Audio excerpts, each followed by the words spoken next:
너희 마음에 슬픔이 가득할 때 주가 위로해 주시리라. 아침 해같이 빛나는 마음으로 너 십자가 지고 가라. 참 기쁜 마음으로 십자가 지고 가라. 내가 기쁘게 십자가 지고 가면 슬픈 마음이 위로받네. 때를 따라서 주시는 은혜로서 가란 심령의 힘을 얻고 주가 언약한 말씀을 기억하고 너 십자가 지고 가라. 참 기쁜 마음으로 십자가 지고 가라. 내가 기쁘게 십자가 지고 가면 슬픈 마음이 위로받네. 내가 맡은 일 성실히 행할 때에 주님 앞에서 상 받으리. 주가 베푸신 은혜를 감사하며 너 십자가 지고 가라. 참 기쁜 마음으로 십자가 지고 가라. 내가 기쁘게 십자가 지고 가면 슬픈 마음이 위로받네. 사도신경으로 신앙 고백하시겠습니다. 전능하사 천지를 만드신 하나님 아버지를 내가 믿사오며 그 외아들 우리 주 예수 그리스도를 믿사오니 이는 성령으로 잉태하사 동정녀 마리아에게 나시고 본디오 빌라도에게 고난을 받으사 십자가에 못 박혀 죽으시고 장사한 지 사흘 만에 죽은 자 가운데서 다시 살아나시며 하늘에 오르사 전능하신 하나님 우편에 앉아 계시다가 저리로서 산 자와 죽은 자를 심판하러 오시리라.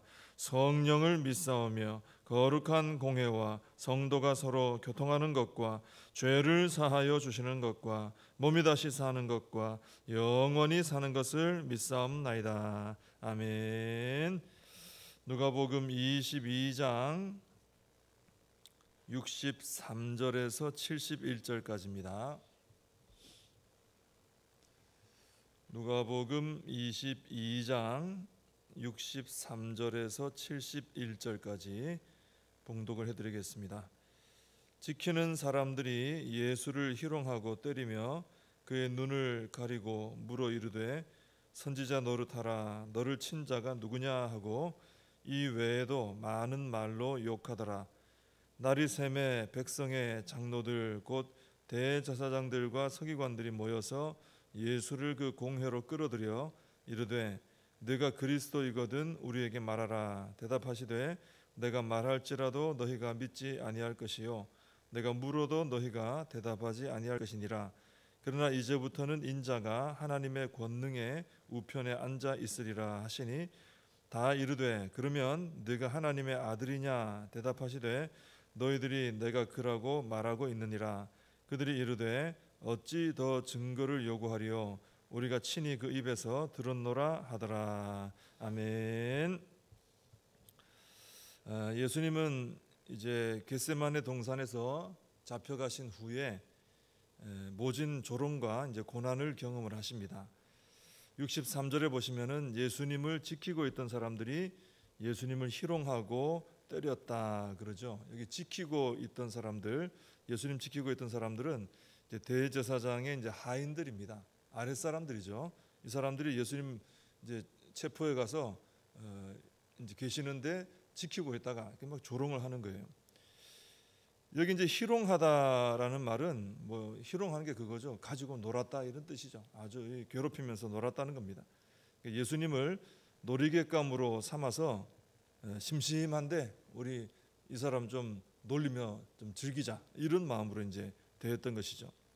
마치 그 삼손이 힘을 잃어버린 다음에 블레셋 사람들한테 잡혀가 가지고 그 사람들 앞에서 이제 아주 이게 제주 부리면서 조롱당하지 않습니까? 근데 그런 모습처럼 이 하인들이 예수님을 놀림감으로 삼았다 하는 것입니다.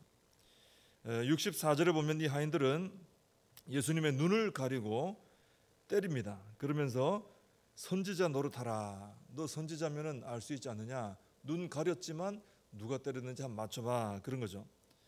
여기서 치다라는 말은 뭐 그저 이제 툭툭 건드렸다 이런 정도가 아니고 원 의미를 보니까 가죽을 벗기다, 매질하다 이런 의미가 있더라고요. 그러니까 아주 사정없이 세게 때린 겁니다. 그걸 두들겨 팬 거죠. 그러면서 너 선지자라면서 한번 맞춰봐라 이제 하고 놀린 거죠.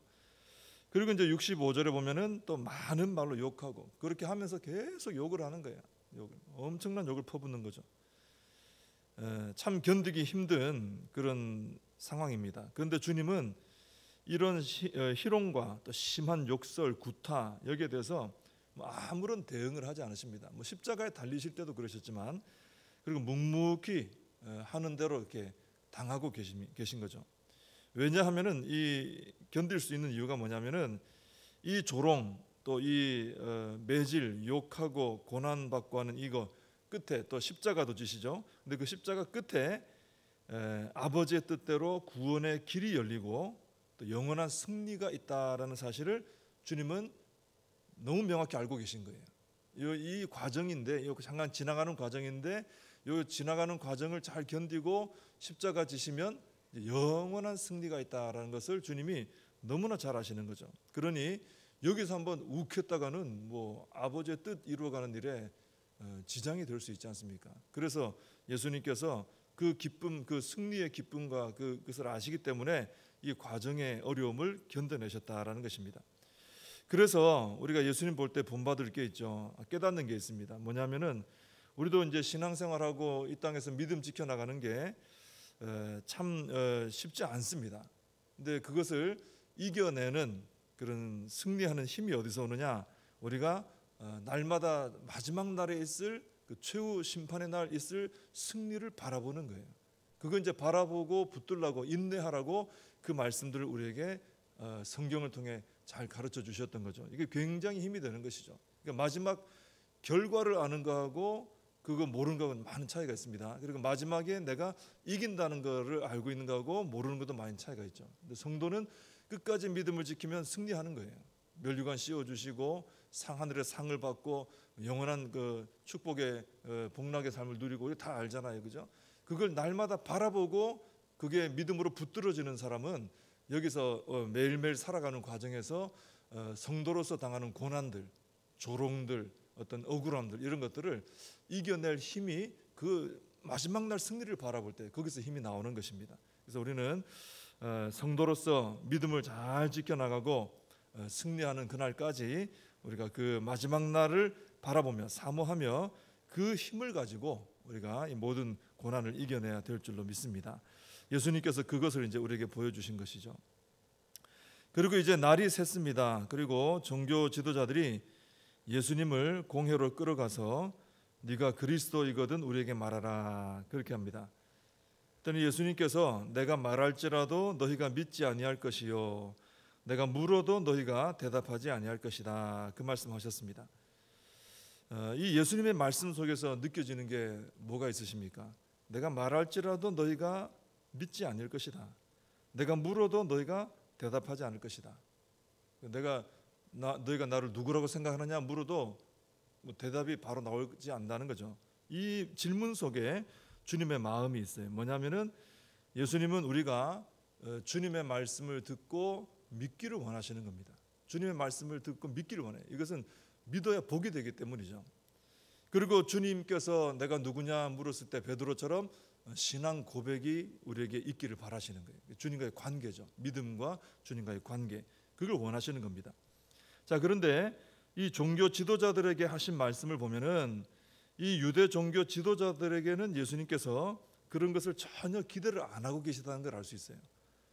더 이상, 그러니까 이 사람들은 주님이 기대를 안 하는 사람들. 너희가 내가 말해도 듣지도 않고 안 믿을 거 내가 안다. 난 너희들한테 기대 안 한다 이거죠. 너희가 내가 아무리 뭘 물어봐도 바른 신앙 고백하지 않을 사람들인 건 나 안다. 이 말은 나는 너희들이 이제 더 이상 포기했다 이거예요. 너희들에게 뭘 기대하지 않는다. 이런 의미가 될 수 있죠. 그러니까 이 종교 지도자들은 아주 불쌍한 사람들이에요. 지금 자기들이 뭐 권세가 있는 것처럼 하고 있지만 가장 불쌍한 사람들이에요. 그래서 우리는 이것을 보면서 깨달아야 되는 것이죠. 내 신앙생활이 주님께서 나를 향한 기대가 있는 그런 신앙생활이 돼야 되는 것이죠. 주님께서 나에게 혹시나 오늘 이 말씀처럼 네가 이제 내가 말해도 너 안 들을 거 알아. 내가 맨날 말해도 너 순종 안 할 거 알아. 너 아무리 내가 물어봐도 너 나한테 바른 신앙 고백하고 바른 신앙 고백적 삶 안 살 거 내가 알아. 너 끝까지 버틸 거 알아. 너 안 변할 거 알아. 나 너 버렸어. 이 말씀 하시면 우리 제일 불쌍한 사람이 되는 거예요. 주님께서 우리를 향해서 너 내 말을 듣고 순종할 줄 믿는다. 너 나에게 바른 신앙 고백할 줄 믿는다. 그러면서 자꾸 말씀해 주시고, 그죠? 자꾸 물어 주시고 인도해 주시고 그런 관계가 돼야 된다라는 것입니다. 그래서 이 종교 지도자들의 모습을 보면서 내 신앙이 이렇게 돼서는 안 되겠구나. 주님이 기대하시는 신앙이 돼야 되겠구나. 우리가 그것을 깨닫게 되는 것이죠. 69절에서 주님은 그러나 이제부터는 인자가 하나님의 권능의 우편에 앉아 있으리라 그러셨습니다. 이것은 이제 십자가 지시고 부활 승천하신 다음에 하나님의 보좌 우편에 앉으실 것에 대한 말씀을 하신 것이죠. 그러니까 지금 종교 지도자들이 예수님 말씀을 들어도 뭐 듣지도 않고요, 믿지도 않습니다. 또 뭐 질문하셔도 대답하지도 않습니다. 반응도 없습니다. 근데도 예수님은 실제로 일어날 일에 대해서, 진실한 일에 대해서, 진리에 대해서 계속 말씀을 하시는 거예요. 그리고 정확히 말씀해 주십니다. 왜냐하면 이 종교 지도자들이 믿든지 안 믿든지, 이 사람들이 뭐 신앙 고백적 대답을 하든지 안 하든지 그거하고 아무 상관없이 하나님의 뜻은 이루어지기 때문에, 하나님 뜻대로 십자가와 부활과 승천, 구원의 역사는 이루어질 것이기 때문에 그들의 반응하고 상관없어요. 하나님 뜻은 이루어지는 것입니다. 오늘날에도 보면은 많은 사람들이 이 성경의 가르침에 대해서 듣지도 않아요. 그죠? 귀를 막아버립니다. 무시합니다. 믿지도 않습니다. 불신의 태도를 가지고, 그리고 성경 진리에 대해서 나름대로 마음대로 함부로 막 평가합니다. 가짜다, 뭐 진실이다, 이거 뭐 지어낸 거다, 뭐 사람이 뭐 쓴 거다, 뭐 별소리 다 합니다. 그러나 세상 마지막 날이 되면은 이 진리에 대한 자신들의 그런 주장이나 그런 생각이나 그런 어떤 태도가 매우 어리석었다는 것을 그날은 다 깨닫게 됩니다. 그리고 결국은 성경에 기록된 대로 하나님의 뜻대로 모든 것이 이루어졌다라는 것을 그 사람들도 다 보게 되는 거예요. 그날이 오게 되는 것입니다. 그래서 우리는 주님께서 들려주시는 그 진리의 말씀을 잘 듣고 그 말씀을 따라 살아가야 되는 것이죠. 70절에 보면은 종교 지도자들이 그러면 네가 하나님의 아들이냐 하고 물었습니다. 그랬더니 예수님께서 너희들이 내가 그라고 말하고 있느니라 이렇게 답을 하십니다. 너희가 말한 대로 내가 하나님 아들 맞다는 것이죠. 뭐 거짓말은 하실 수 없잖아요. 하나님 아들 아니다 그럴 수는 없잖아요. 하나님 아들 맞으시니까. 그랬더니 종교 지도자들이 이제 하나 건수를 잡았다 이거예요. 그래서 예수님이 직접 그 입으로 신성 모독적 발언을 했으니까 뭐 더 이상 증거가 뭐가 필요하냐? 우리 끌고 가자. 그래서 이제 23장 넘어가면 빌라도에게 끌고 가는 거예요. 예수님은 지금 끌려가는 이유가 무슨 다른 죄가 있어서가 아니고 실제로 일어날 십자가와 부활에 대해서, 그 후의 일에 대해서 말씀하시고, 또 하나님의 아들이 맞으시기 때문에 그냥 나는 하나님 아들 맞다라고 말씀하신 것밖에 없어요. 거짓말한 것도 없고 뭐 다른 죄가 없어요. 진실을 말하는 것밖에 없어요. 근데 종교 지도자들은 빌라도에게 끌고 가서 고발할 증거를 얻었다 하면서 예수님을 빌라도에게 끌고 간 것입니다. 그러니까 하나님의, 이거 참 안타까운 일이죠. 하나님의 아들이 그 앞에서, 자기들 앞에서 직접 진리에 대해서 말씀을 해주시는데 이걸 믿질 않는 거예요. 참 답답한 일이죠, 그죠? 왜 이 사람들이 이런 태도를 취하느냐? 이 사람들은 하나님께로부터 난 자들이 아니기 때문에 그렇다라는 거예요. 요한복음 1장에 보면은 하나님께로부터 난 자라야 예수님 영접하고 자녀되는 권세를 얻는다는 말씀이 요한복음 1장에 쫙 나오고 있습니다. 그러니까 이것은 이 예수님 믿고 구원받는 것은 내 뜻대로 되는 게 아니에요. 절대로. 뭐 내가 어떤 위치에 있다고, 뭐 어떤 사람이라고, 내 인간의 어떤 조건 가지고 절대로 되는 일이 아니고 전적인 하나님의 은혜로 하나님께서 나게 해주셔야 되는, 그죠? 그게 바로 믿고 구원받는 것이다라는 거예요. 이건 사람의 뜻으로 되는 게 아닙니다. 그래서 종교 지도자지만은 하나님께로부터 난 자가 아니니까 예수님이 직접 앞에서 말해도 믿지를 못하는 거예요. 그래서 우리가 예수님을 하나님의 아들로 알고 하나님의 아들로 믿고 내 구원자로 믿고 또 주인으로 모시고 살아가는 것, 이것은 전적인 하나님의 은혜라는 것입니다. 여기서 내가 잘났다는 소리가 나오면 그건 정말 잘못된 거예요. 구원받고 신앙생활하는 것에서 내가 잘했다 이게 나오면은 그건 진짜 그 사람은 잘못된 사람이에요. 내 혈통으로 되는 것도 아니고 내 뜻으로 되는 것도 아니고 내 노력으로 되는 것도 전혀 아닙니다. 전혀 우리는 아무것도 아닌데 전적인 은혜죠. 사람들은 무엇이든지, 그러니까 이 구원받은 은혜는 거저 주신 거예요. 하나님께 선물로 주신 거예요. 그러니까 사람들은 거저 받으면 굉장히 좋아합니다. 근데 거저 받는 것이 귀한 것일수록 더 기쁘죠. 별거 아닌 거라도 거저 받으면 좋은데 정말 귀한 걸 거저 받으면 너무너무 기쁘죠. 근데 우리는 무려 이 구원을, 영생을 하나님의 은혜의 선물로 거저 받은 거예요. 이걸 그냥 우리 뭐 값을 낸 것도 아니고 내가 달라고 한 것도 아니고 이것 때문에 내가 노력해서 받은 것도 아니고 자격이 있는 것도 아니고 아무것도 아니에요. 근데 거저 주신 거예요. 하나님 은혜로. 그렇기 때문에 우리는 어떤 것보다 이 구원을 선물로 받은 이 기쁨을 가지고 살아야 된다는 것입니다. 내가 구원을 받았구나. 이 구원을 하나님의 은혜로 받았구나. 내가 노력한다고 되는 것도 아니고 값주고 살 수도 없고 이건 진짜 내가 받을 수 없는 건데 하나님의 놀라운 은혜로 내가 받았구나. 이 구원받은, 이 구원을 선물로 받은 것에 대한 기쁨, 이 기쁨을 가지고 우리가 살아야 된다라는 것입니다. 그래야 우리가 믿음으로 잘 살아갈 수가 있습니다. 그래야 고난이 있어도, 뭐 억울한 일이 있어도, 우리가 손해보는 일이 있어도 우리가 넉넉한 마음으로 이길 수가 있는 거예요. 뭐 큰 엄청 비교할 수 없는 그 구원을 내가 이미 받아놨기 때문에 그걸 아는 사람, 그 가치를 아는 사람은 이 땅에 살아가면서 뭐 소소한 작은 일에 내가 손해보고 힘들어지고 억울하고 고난받고 이것 때문에 내가 무너지질 않아요. 근데 그 구원의 성도가 구원의 기쁨을 상실하면요, 조그마한 거에 목숨 걸어버립니다. 조그마한 것에 내 모든 걸 막 걸려고 하고 그런 것 때문에 믿음이 무너지고 막 시험 들고 그렇게 되는 거예요. 왜 그러냐면 내가 이미 구원받은 사람이다라는 것에 대한 그런 깨달음과 감격이 자꾸 희미해지면 그런 현상이 일어나게 된다는 거죠. 우리 쉽게 말해서 은혜가 떨어졌구만 하는 게 그 말인 것이죠. 그렇죠? 구원받은 것에 대한 그 은혜에 대한 감격과 기쁨이 굉장히 중요한 거예요. 그게 있어야 교회 공동체도 서로 원만하고 은혜롭게 되어질 수 있습니다. 그게 안 되면 교회도 사람들의 모임이기 때문에 그 안에서 별의별 갈등과 뭐 여러 가지 뭐 자존심 상하고 뭐 여러 가지 억울하고 힘든 일들이 생길 수 있죠. 근데 그걸 어떻게 이겨내느냐? 근데 이미 우리들은 구원을 선물로 받은 이 하나님의 특별한 은혜 받은 사람들이다. 이 은혜 안에서 그런 모든 갈등과 어려움들이 녹아질 수 있는 것입니다. 그래서 우리는 이 대제사장들 또 종교 지도자들을 보면서 야, 이거 참 마음대로 되는 게 아니구나. 근데 이 귀한 걸 하나님이 나에게 거저 주셨구나. 이 구원의 믿음과 구원의 은혜, 이걸 우리가 다시 한번 품고 이 구원의 기쁨 가운데 살아가는 우리 모두가 되어야 할 줄로 믿습니다. 기도하겠습니다. 하나님 아버지, 참 저희들이 예배드리고 성도로 살아가고 또 말씀을 읽고 또 믿고 또 신앙생활하고 하는 이 모든 것, 이게 다 하나님의 전적인 은혜인 것을 오늘 아침에 다시 한번 깨닫게 됩니다. 하나님, 세상의 그 무엇과도 비교할 수 없는 구원을 받았고 영생을 받은 저희들, 그것도 하나님의 은혜로 거저 받았습니다. 선물로 받았습니다.